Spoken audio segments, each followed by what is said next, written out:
इस लेक्चर में हम देखेंगे deletion of a node in a BST. तो मान लेते हैं कि हमारे पास एक बाइनरी सर्च ट्री है, उसके ये नोड्स हैं। अब हमें कोई एक नोड डिलीट करना है अपनी बाइनरी सर्च ट्री में से। तो होता क्या है, डिलीशन में हमारे पास पॉसिबल 3 केसेस होते हैं डिलीशन के। कि जो नोड हम डिलीट करना चाहते हैं वो नोड क्या एक लीफ नोड है। सेकेंड केस होता है क्या वो एक ऐसा नोड है जिसका एक लेफ्ट चाइल्ड है। और लास्ट केस होता है कि क्या हमारे पास एक ऐसा नोड है जिसको हम डिलीट करना चाहते हैं जिसके दोनों लेफ्ट और राइट दोनों चाइल्ड हो। जैसे इस केस में हम 10 को देखें, अगर तो 10 को अगर डिलीट करना चाहते हैं तो 10 कौन सी कैटेगरी में लाई करता है कि 10 का ना तो लेफ्ट चाइल्ड है ना तो राइट चाइल्ड है, यानी कि ये खुद एक लीफ है।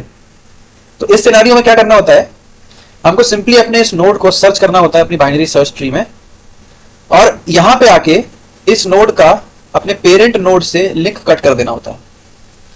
अब ये सिंपल केस है, क्यों? क्योंकि ये एक लीफ नोड है, यानी कि इसके नीचे कोई और है नहीं जिसको अगर आप यहां से गिरा दो इस नोड को तो किसी और इसके सब ट्री पे कोई फर्क पड़ेगा। तो जो बाइनरी सर्च ट्री पहले से था वो अभी बाइनरी सर्च ट्री रहेगा, बस उसमें एक ये नोड जिसको आप डिलीट करना चाहते हो वो अब आपके ट्री का पार्ट नहीं रहेगा। जैसे हम यहाँ पे अगर डिलीट करना चाहते हैं फॉर एग्जाम्पल 12, तो हम क्या करते हैं, 5 से चलते हैं रूट से और इस 12 को खोजते हुए 11 पे आते हैं, 11 से कॉल मारते हैं कि अब इसके नेक्स्ट राइट वाले को डिलीट कर दें। तो सिंपल क्या करते हैं, हम ये नोड को काट देते हैं। जैसे पहले वहां पे 10 था, अब 11 के नेक्स्ट में क्या गया, नल। तो हमने इफेक्टिवली वो नोड अपना यहां से निकाल दिया है। तो कैसे होता है ये, हम बस क्या करेंगे, 10 के लेफ्ट में 11 के लेफ्ट में 10 का या तो राइट डाल दें या तो लेफ्ट डाल दें, हैं दोनों ही नल, तो हम कुछ भी डाल सकते हैं। अब जैसे ये 4 है, अगर आप इस 4 को डिलीट करना चाहो तो सबसे पहले आपको क्या करना पड़ेगा, आपको सर्च करना पड़ेगा रूट से, क्योंकि बाइनरी सर्च ट्री है तो हमको पता है कि हमें या तो लेफ्ट जाना पड़ेगा या तो राइट जाना पड़ेगा। जैसे 4 को ढूंढना है तो 5 से चले 3 पे, 3 से आए 4 पे, और जहां ये 4 मिला हम सीधे ये लिंक काट देंगे। काटने का मतलब क्या है, अगर हम एल्गोरिथम में करें तो बस 3 के राइट में 4 का या तो लेफ्ट डाल देंगे या तो राइट डाल देंगे, तो इफेक्टिवली ये नोड बाईपास हो जाता है। तो deletion can be also thought of as bypass, अगर आप उसको एक्सप्लिसिटली डिलीट ना करो मेमोरी से। तो यहां से डिलीट हो गया 4 एंड 3 के राइट में हमने 4 का या तो लेफ्ट डाल दें या तो राइट, दोनों ही नल थे, हमने कुछ भी डाल दिया। अब वो केस है जिसमें हम एक ऐसा नोड डिलीट करना चाहते हैं जिसका एक ही चाइल्ड है, या तो लेफ्ट होगा या तो राइट होगा। जैसे इस केस में 16 को आप डिलीट करना चाहो तो 16 का राइट चाइल्ड है, राइट चाइल्ड नहीं है और लेफ्ट चाइल्ड है। तो इस केस में क्या करना है, इस केस में भी सिंपल पहले जैसा ही केस है, आपको खोजते हुए 16 तक आना है। उसके बाद क्या करना है, इस 14 के राइट में आप 16 का वो चाइल्ड डाल दें जो एग्जिस्ट करता है, क्योंकि अगर आपने कोई रैंडम चाइल्ड डाल दिया, अगर आपने ये डाल दिया 14 के राइट में, तो इफेक्टिवली होने का लगेगा ये 15 भी डिलीट हो जाएगा, लेकिन डिलीट सिर्फ एक ही को करना है। तो यहां तक आना है पहले तो, और ये चेक करना है कि इसका राइट करता है एग्जिस्ट की लेफ्ट करता है। जो चाइल्ड एग्जिस्ट करेगा उस पर लिंक जोड़ना है। तो इफेक्टिवली यहां तक आएंगे और बस पेरेंट के राइट में हम अपने इस टू बी डिलीटेड नोड का लेफ्ट चाइल्ड इस केस में डाल देंगे। तो होने क्या वाला है, एक ये कनेक्शन करना पड़ेगा और इफेक्टिवली ये लिंक कट गया होगा और ये लिंक सीधा यहां पर आ गया है। तो यानी कि ये 16 अब हमारी ट्री का पार्ट नहीं है, क्योंकि हमने यही लिंक काट दिया है। देखिए 16 वहां से चला गया और जो भी उसका एग्जिस्टिंग चाइल्ड था वो अटैच हो गया 14 के राइट में। जैसे हमें 2 को करना है डिलीट, तो सबसे पहले तो ये वो वाले केस में आएगा कि इसका सिर्फ एक ही चाइल्ड है और वो कौन सा है, लेफ्ट वाला। तो क्या करना पड़ेगा, ढूंढते हुए आना है और 3 से लिंक कर देना है 2 को। तो इफेक्टिवली ये लिंक कट रहा है, तो हमने जैसे कनेक्ट किया 3 के लेफ्ट में 1 आ गया। अब आते हैं अपने थर्ड केस में जो इंपॉर्टेंट है। तो थर्ड केस क्या बोलता है, आप अपनी बाइनरी सर्च ट्री में से एक ऐसा नोड डिलीट कर रहे हो जिसका लेफ्ट चाइल्ड भी है और राइट चाइल्ड भी है। जैसे ये 13 है, तो पहले 2 केसेस के उससे चलते एल्गोरिथम से, तो वो ये बोल रहा था कि जो भी चाइल्ड एग्जिस्ट करता है उसी का आप एड्रेस डाल दो। तो अगर हम 13 को डिलीट करना चाहें और इस 5 का लिंक सीधे 7 से कर दें, तो इफेक्टिवली होगा क्या, ये सारा का सारा नोड या सारा का सारा ये सब ट्री आपका ट्री का पार्ट नहीं रहेगा, ये खो जाएगा। वहीं अगर आप ये लिंक बाईपास कराओ 13 को और सीधे इससे जोड़ दो, तो होगा क्या कि ये सारा का सारा सब ट्री 13 का ये खो जाएगा। तो हमें इस केस में थोड़ा देख के डिलीट करना होता है, और स्ट्रेटेजी क्या रहती है कि सबसे पहले हम उस नोड को ढूंढते हैं जिसे हमें डिलीट करना है, और ये मेक श्योर करते हैं कि उसका लेफ्ट चाइल्ड भी है और राइट चाइल्ड भी है, क्योंकि अगर दोनों में से एक भी चीज फेल हो गई है तो हम पहले ही अपने 2 केसेस में डील कर चुके हैं। तो जैसे मानते हैं कि हमें 13 डिलीट करना है, तो 13 तक घूम के आए, पहले तो सर्च करा। अब ढूंढना क्या होता है इस 13 से, इस 13 का इन ऑर्डर सक्सेसर, यानी कि वो वैल्यू ढूंढनी है that is just larger than 13। और लार्जर वैल्यू ढूंढनी है तो मिलेगी कहां पे, आपके 13 के राइट में। तो हमें इस पूरे सब ट्री का वो सबसे छोटा एलिमेंट ढूंढना है जो 13 से जस्ट बड़ा है। तो स्ट्रैटेजी क्या रहती है सक्सेसर ढूंढने की, 13 से एक जंप मारना होता है 13 के राइट चाइल्ड पे, क्योंकि दोनों करते हैं एग्जिस्ट, तो आप एक वैलिड एड्रेस पे ही आओगे राइट जंप मार के। और एक बार जब आप इस एड्रेस पे आए, उसके बाद क्या करना होता है, आपको लेफ्ट लेफ्ट लेफ्ट जाते रहना है जब तक आप किसी ऐसे नोड पे ना पहुंच जाओ जिसका लेफ्ट एग्जिस्ट और ना करे। जैसे इसी केस में अगर हमने एक जंप मारा 18 पे और हम लेफ्ट लेफ्ट आते गए, तो ये 15 वो लास्ट नोड है जिसका लेफ्ट एग्जिस्ट नहीं करता, and this is in fact our successor of 13।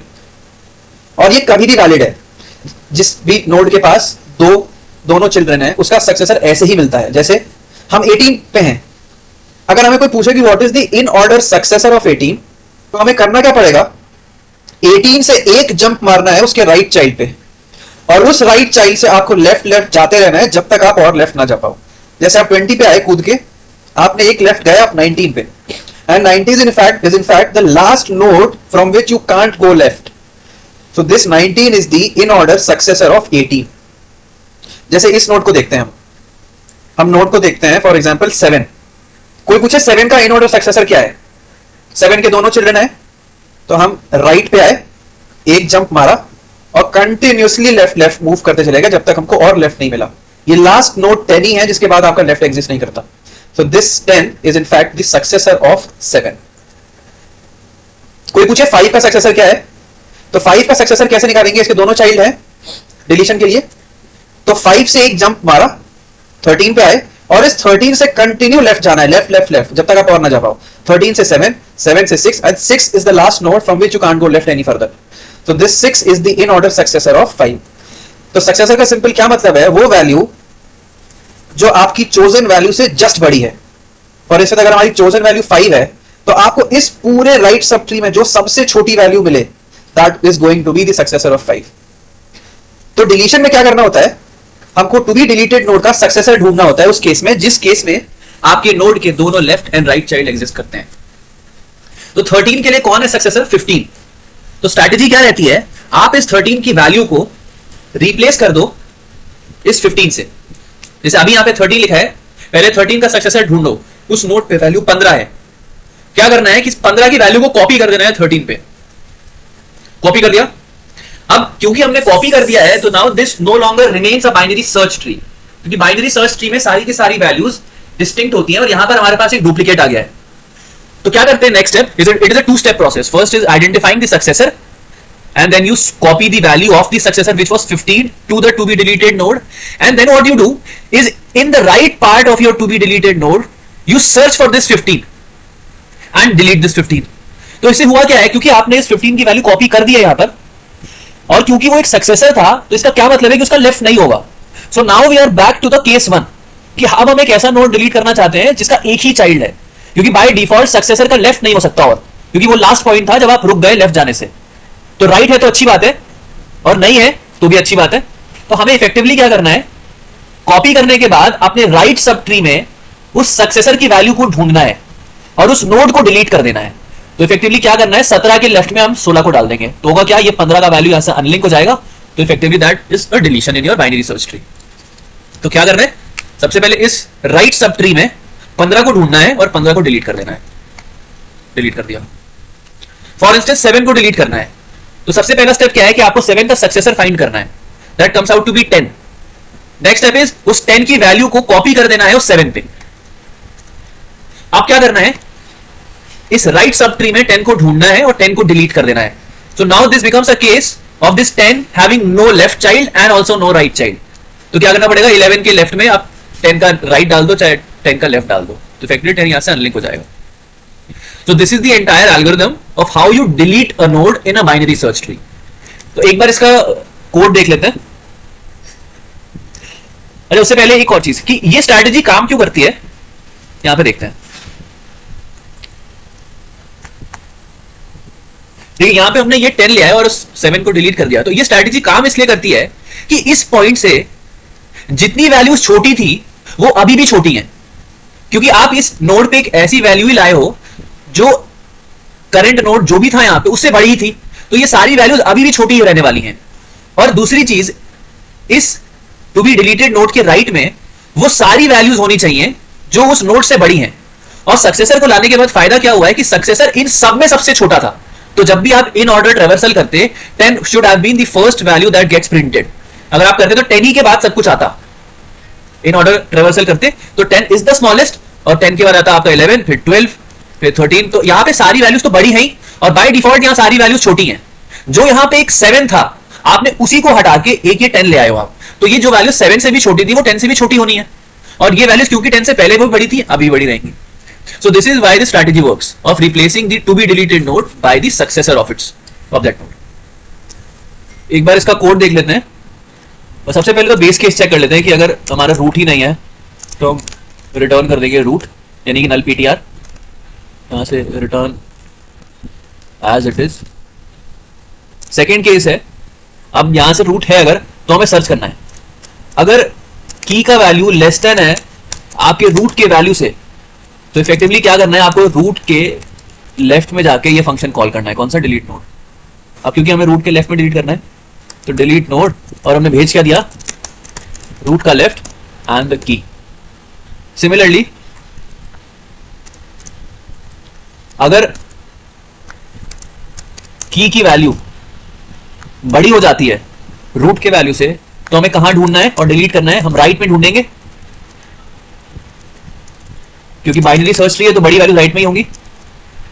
Last case है एल्स इफ की जो आप ढूंढ रहे हो आप उस रूट पे आ चुके हो जहां पे वैल्यू मैच कर गई है। एक लास्ट है, अगर यहां पर भी नहीं मिला इसका मतलब है कि वो वैल्यू आपकी बाइनरी सर्च ट्री में ही नहीं है, तो यहां से आप सिंपली रिटर्न कर जाना, रिटर्न रूट। अब मेन केस ये बीच वाला है, तो क्या डिस्कस किया था? डिस्कशन ये था कि अगर जिस नोड को हमें डिलीट करना है उस नोड का लेफ्ट नहीं है तो हम रिटर्न कर देंगे रूट का राइट। अगर उस नोड का राइट नहीं है तो हम रिटर्न कर देंगे रूट का लेफ्ट। अब आता है मेन केस, जिस केस में आपके रूट का लेफ्ट भी है और राइट भी है, तो क्या करना होता है उस केस में? सबसे पहले हमें एक सक्सेसर ढूंढना है। सक्सेसर के लिए हमें पता है पहला स्टेप तो क्या होता है कि हम रूट से राइट जंप मार देते हैं और तब तक लेफ्ट जाते रहते हैं जब तक हमारे पास ऑप्शन है। तो successor is equal to successor का लेफ्ट, तो हम राइट पे कूदे और जब तक हमारे लेफ्ट एग्जिस्ट करता है तब तक हम लेफ्ट जाते गए। तो जब आप इस लूप से बाहर आओगे आप एक ऐसी वैल्यू से बाहर आओगे जिस नोड का लेफ्ट एग्जिस्ट नहीं कर रहा होगा, that means that is the final successor. तो क्या करते हैं उसके बाद, रूट की वैल्यू में हम सक्सेसर का वैल्यू कॉपी कर देते हैं और क्या करते हैं, रूट के राइट में हम अपना फंक्शन कॉल करते हैं, कौन सा? Delete node. भेजते हैं रूट का राइट सब ट्री, और कौन सी वैल्यू करनी है डिलीट? सक्सेसर की वैल्यू। ये सब करने के बाद सिंपल रिटर्न रूट। अब ये लास्ट वाला एल्स उस केस के लिए है रूट जिस केस में आपका वैल्यू डिलीट नहीं होता है, मतलब जिस केस में आपका जिस की को आप ढूंढ रहे हो वो की आपके बाइनरी सर्च ट्री में ही नहीं है। एक बार अंदर के देखते हैं इसको।